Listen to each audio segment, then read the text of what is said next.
اور ابلیس کو ان پر کوئی بالادستی حاصل نہ تھی، مگر ہم یہ جاننا چاہتے تھے کہ آخرت کا ماننے والا کون ہے، اور ان میں سے کون اس بارے میں شک میں ہے۔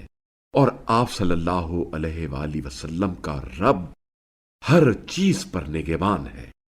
کہہ دیجئے جنہیں تم اللہ کے سوا معبود سمجھتے ہو انہیں پکارو، وہ ذرہ بھر چیز کے مالک نہیں ہے، نہ آسمانوں میں اور نہ زمین میں، اور نہ ہی ان دونوں میں ان کی شرکت ہے، اور نہ ان میں سے اس کا کوئی مددگار ہے، اور اللہ کے نزدیک کسی کے لیے شفاعت فائدہ مند نہیں سوائے اس کے جس کے حق میں اللہ نے اجازت دی ہو۔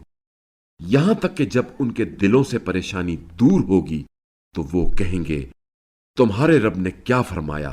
وہ کہیں گے حق فرمایا ہے، اور وہی برتر بزرگ ہے۔ ان سے پوچھئے تمہیں آسمانوں اور زمین سے رزق کون دیتا ہے؟ کہہ دیجئے اللہ۔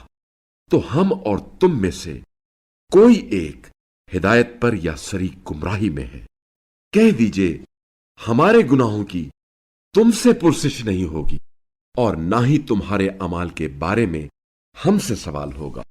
کہہ دیجئے ہمارا رب ہمیں جمع کرے گا، پھر ہمارے درمیان حق پر مبنی فیصلہ فرمائے گا، اور وہ بڑا فیصلہ کرنے والا دانا ہے۔ کہہ دیجئے مجھے وہ تو دکھاؤ جنہیں تم نے شریک بنا کر اللہ کے ساتھ ملا رکھا ہے۔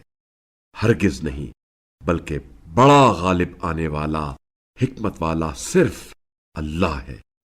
اور ہم نے آپ صلی اللہ علیہ وآلہ وسلم کو تمام انسانوں کے لیے فقط بشارت دینے والا اور تنبیہ کرنے والا بنا کر بھیجا ہے، لیکن اکثر لوگ نہیں جانتے، اور یہ کہتے ہیں اگر تم لوگ سچے ہو تو بتاؤ قیامت کے وعدے کا دن کب آنے والا ہے؟ کہہ دیجئے تم سے ایک دن کا وعدہ ہے جس سے تم نہ ایک گھڑی پیچھے ہٹ سکو گے اور نہ آگے بڑھ سکو گے۔